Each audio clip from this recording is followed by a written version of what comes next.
Hello everyone, welcome to and welcome back to Book Time with Elvis with me, Mark, and welcome back to this amazing read aloud that I'm doing in conjunction with Steve Donoghue, where he is reading the even number chapters and I'm reading the odd number chapters of Anthony Trollope's fantastic book, The Warden. So we start today with chapter 9, The Conference.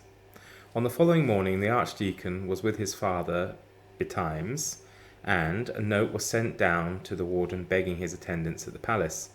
Dr. Grantley, as he cogitated on the matter, leaning back in his brougham as he journeyed into Barchester, felt that it would be difficult to communicate his own satisfaction either to his father or his father-in-law. He wanted success on his own side and discomfiture on that of his enemies. The bishop wanted peace on the subject. A settled peace, if possible, but peace at any rate, till the short remainder of his own days had spun itself out. But Mr. Harding required not only success and peace, but he also demanded that he might stand justified before the world. The bishop, however, was comparatively easy to deal with, and before the arrival of the other, the dutiful son had persuaded his father that all was going on well, and then the warden arrived.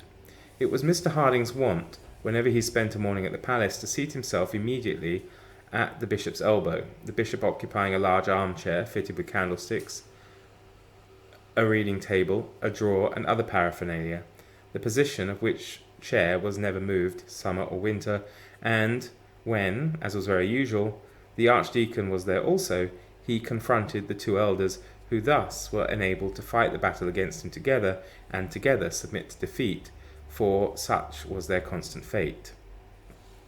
Our warden now took his accustomed place, having greeted his son-in-law as he entered, and they affectionately inquired after his friend's health. There was a gentleness about the bishop to which the soft womanly affection of Mr. Harding particularly endeared itself, and it was quaint to see how the two mild old priests pressed each other's hands and smiled and made little signs of love. Sir Abraham's opinion has come at last, began the Archdeacon. Mr. Harding had heard so much and was most anxious to know the result. It is quite favourable, said the bishop, pressing his friend's arm. I'm so glad. Mr. Harding looked at the mighty bearer of the important news for confirmation of these glad tidings. Yes, said the Archdeacon, Sir Abraham has given most minute attention to the case. Indeed, I knew he would. Most minute attention, and his opinion is, and as to his opinion on such a subject being correct, no one who knows Sir Abraham's character can doubt, his opinion is that they haven't got a leg to stand on. But as how, Archdeacon? Why, in the first place, but you're no lawyer, Warden, and I doubt you won't understand it. The gist of the matter is this. Under Hiram's will, 2 paid guardians have been selected for the hospital. The law will say 2 paid servants, and you and I won't quarrel with the name. At any rate, I will not if I'm one of the servants, said Mr. Harding. A rose, you know. Yes, yes, said the Archdeacon, impatient of poetry at such a time. Well, 2 paid servants, we'll say, one to look after the men and the other to look after the money. You and Chadwick are these 2 servants, and whether either of you be paid too much or too little, more or less in fact than the founder willed, it's as clear as daylight that no one can fall foul of either you for receiving an allotted stipend. That does seem clear, said the bishop, who had winced visibly under the words servants and stipend, which, however, appeared to have caused no uneasiness to the Archdeacon. Quite clear, said he, and very satisfactory. In point of fact, it being necessary to select such servants for the use of the hospital, the pay to be given to them must depend on the rate of pay for such services according to their market value at the period in question, and those who manage the hospital must be the only judges of this. And who does manage the hospital? Asked the warden. Oh, let them find that out. That's another question. The action is brought against you and Chadwick, and that's your defence, and a perfect and full defence it is. Now that I think very satisfactory. Well, said the bishop, looking inquiringly up into his friend's face, who sat silent a while and apparently not so well satisfied. And conclusive, continued the Archdeacon. If they press it to a jury, which they won't do, no 12 men in England will take 5 minutes to decide against them. But according to that, said Mr. Harding, I might as well have 1,600 a year as 8. if the managers choose to allot it to me, and as I am one of the managers, if not the chief manager myself, that can hardly be a just arrangement. Oh, well, all that's nothing to the question. The question is whether this intruding fellow and a lot of cheating attorneys and pestilent dissenters are to interfere with an arrangement which everyone knows is essentially just and serviceable to the church. Pray don't let us be splitting hairs and that amongst ourselves, or there'll never be an end to the cause of or the cost. Mr. Harding again sat silent for a while, during which the bishop once and again pressed his arm and looked in his face to see if he could catch a gleam of a contented and eased mind, but there was no such gleam, and the poor warden continued playing sad dirges on invisible stringed instruments in all manner of positions. He was ruminating in his mind on the opinion of Sir Abraham, looking to it warily and earnestly for satisfaction, but finding none. At last he said, "Did you see the opinion, Archdeacon?" The Archdeacon said he had not. That was to say, he had. That was, he had not seen the opinion itself. He had seen what had been called a copy, but he could not say whether of a whole or part, nor could he say that he had seen what he had seen were the oh, here we go, ipsissima verba of the great man himself. But what he had seen contained exactly the decision which he had announced, and which he again declared to be, to his mind, extremely satisfactory. "I should like to see the opinion," said the warden, "that is, a copy of it." "Well, I suppose you can if you make a point of it, but I don't see the use myself. Of course, it is essential that the purport of it should not be known, and it is therefore unadvisable to multiply copies." "Why should it not be known?" asked the warden. "What a question for a man to ask," said the Archdeacon, throwing up his hands in token of his surprise. "But it is like you. A child is not more innocent than you are in matters of business. Can't you see that if we tell them that no action will lie against you, but that one may possibly lie against some other person or persons, that we shall be putting weapons into their hands and be teaching them how to cut our own throats?" The warden again sat silent, and the bishop again looked at him wistfully. "The only thing we have now to do," continued the Archdeacon, "is to remain quiet, hold our peace, and let them play their own game as they please. We are not to make known then," said the warden, "that we have consulted the Attorney General, and that we are advised by him that the Founder's will is full and fairly carried out." "God bless my soul," said the Archdeacon, "how odd it is that you will not see that all we are to do is to do nothing.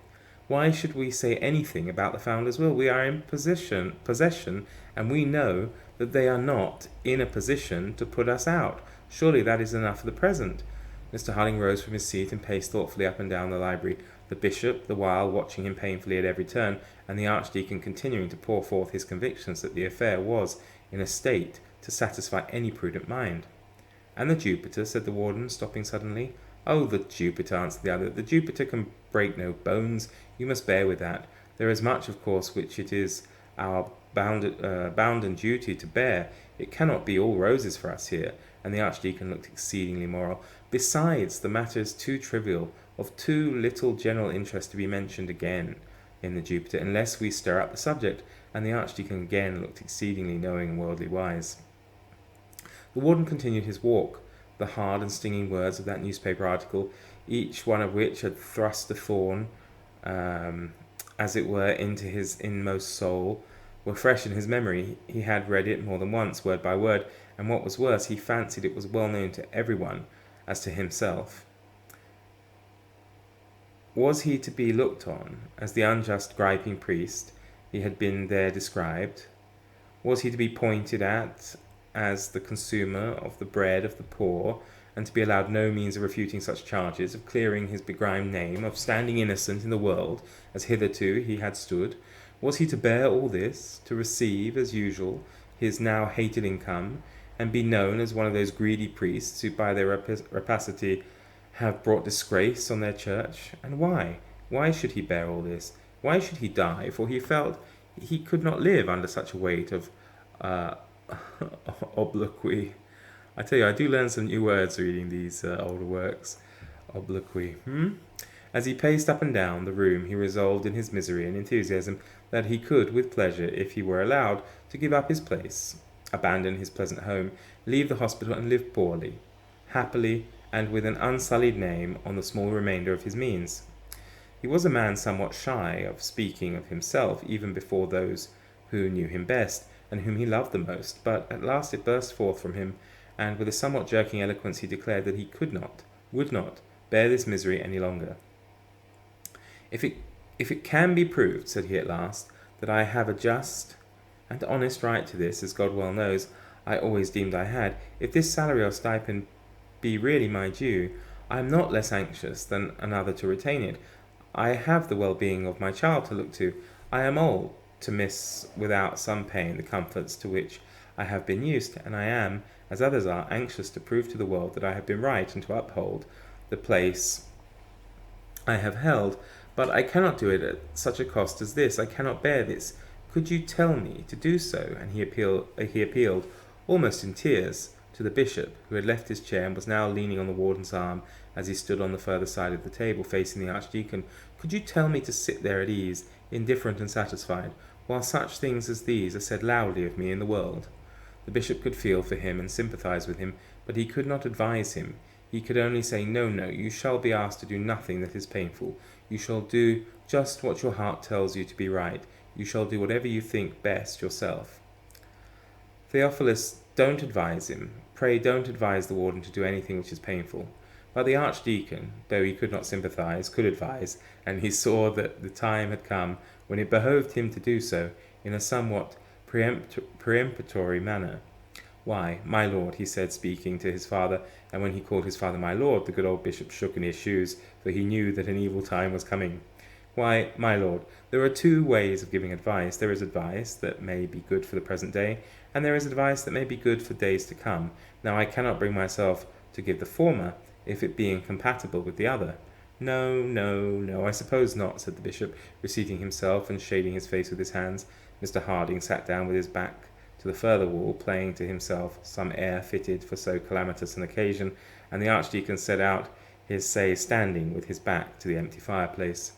It is not to be supposed, but that much pain will spring out of this unnecessarily raised question. We must all have foreseen that, and the matter has in no wise gone on worse than we expected. But it will be weak, yes, and wicked also, to abandon the cause and own ourselves wrong. Because the inquiry is painful, it is not only ourselves we have to look to. To a certain extent, the interest of the church is in our keeping. Should it be found that one after another of those who hold preferment abandon it whenever it might be attacked, is it not plain that such attacks would be renewed till nothing was left us? And that if so deserted, the Church of England must fall to the ground altogether? If this be true of many, it is true of one. Were you, accused as you now are, to throw up the wardenship and to relinquish the preferment, which is your property, with the vain object of proving yourself disinterested, you would fail in that object. You would inflict a desperate blow on your brother clergymen. You would encourage every cantankerous dissenter in England to make a similar charge against some source of clerical revenue, and you would do your best to dishearten those who are most anxious to defend you and uphold your position. I can fancy nothing more weak or more wrong. It is not that you think that there is any justice in these changes, or that you doubt your own right to the wardenship. You are convinced of your own honesty, and yet yield to them through cowardice. Cowardice, said the bishop, expostulating. Mr. Harding sat unmoved, gazing at his son-in-law. Well, would it not be cowardice? Would he not do so because he is afraid to endure the evil things which will be falsely spoken of him? Would that not be cowardice? And now let us see the extent of the evil which you dread. The Jupiter publishes an article with a great many, no doubt, will read, but of those who understand the subject, how many will believe the Jupiter? Everyone knows what its object is. It has taken up the case against Lord Guildford and against the Dean of Rochester, and that against half a dozen bishops. And does not everyone know that it would take up any case of the kind, right or wrong, false or true, with known justice or known injustice, if by doing so it could further its own views? Does not all the world know this of the Jupiter? Who that really knows you will think the worse of you for what the Jupiter says, and why care for those who do not know you? I will say nothing of your own comfort, but I do say that you could not be justified in throwing up in a fit of passion, for such it would be, the only maintenance that Eleanor has, and if you did so, if you really did vacate the wardenship and submit to ruin, what would that profit you? If you have no future right to the income, you have had no past right to it, and the very fact of your abandoning your position would create a demand for repayment of that which you have already received and spent. The poor warden groaned as he sat perfectly still, looking up at the hard-hearted orator who thus tormented him, and the bishop echoed the sound faintly from behind his hands, but the archdeacon cared little for such signs of weakness, and completed his exhortation. But let us suppose the office to be left vacant, and that your own troubles concerning it were over. Would that satisfy you? Are your only aspirations in the matter confined to yourself and family? I know they're not. I know you are as anxious as any of us for the church to which we belong, and what a grievous blow would such an act of apostasy give her. You owe it to the church of which you are a member and a minister to bear with this affliction, however severe it may be. You owe it to my father who instituted you to support his rights. You owe it to those who preceded you to assert the legality of their position. You owe it to those who are to come after you to maintain uninjured for them that which you received uninjured from others, and you owe to us all the unflinching assistance of perfect brotherhood in this matter, so that upholding one another we may support our great cause without blushing and without disgrace. And so the archdeacon ceased and stood self-satisfied, watching the effect of his spoken wisdom. The warden felt himself, to a certain extent, stifled. He would have given the world to get himself out into the open air without speaking to or noticing those who were in the room with him, but this was impossible. He could not leave without saying something, and he felt himself confounded by the archdeacon's eloquence. There was a heavy, unfeeling, unanswerable truth in what he had said. There was so much practical but odious common sense in it that he neither knew how to assent or to differ. If it were necessary for him to suffer, he felt that he could endure without complaint and without cowardice, providing that he was self-satisfied of the justice of his own cause. What he could not endure was that he should be accused by others and not acquitted by himself. Doubting, as he had begun to doubt, the justice of his own position in the hospital, he knew that his own self-confidence would not be restored because Mr. Ball had been in error as to some legal form. Nor could he be satisfied to escape because, through some legal fiction, he who received the greatest benefit from the hospital might be considered only as one of its servants. The archdeacon's speech had silenced him, stupefied him, annihilated him, anything but satisfied him. With the bishop it fared not much better. He did discern clearly how things were, but he saw enough to know that a battle was to be prepared for, a battle that would destroy his few remaining comforts and bring him with sorrow to the grave. The warden still sat and still looked at the archdeacon, till his thoughts fixed themselves wholly on the means of escape from his present position, and he felt like a bird fascinated by gazing on a snake. "I hope you agree with me," said the archdeacon at last, breaking the dread silence. "My lord, I hope you agree with me." Oh, what a sigh the bishop gave. "My lord, I hope you agree with me," again repeated the merciless tyrant. "Yes, I suppose so," groaned the old man slowly. "And you, warden?" Mr. Harding was now stirred to action. He must speak and move, so he got up and took one turn before he answered. "Do not press me for an answer just at present. I will do nothing lightly in the matter, and of whatever I do I will give you and the bishop notice." And so without another word he took his leave, escaping quickly through the palace hall and down the lofty steps. Nor did he breathe freely till he found himself alone under the huge elms of the silent close. Here he walked long and slowly, thinking on his case with a troubled air, and trying in vain to confute the archdeacon's argument. He then went home, resolved to bear it all. Ignominy, suspense, disgrace, self-doubt and heart-burning, and to do as those would have him, who still believed were most fit and most able to counsel him aright. So there we go. That was the end of chapter 9. Steve will be back soon, I guess, with chapter 10. Thank you so much for reading along with us. I really do hope you're enjoying it as much as I know we are.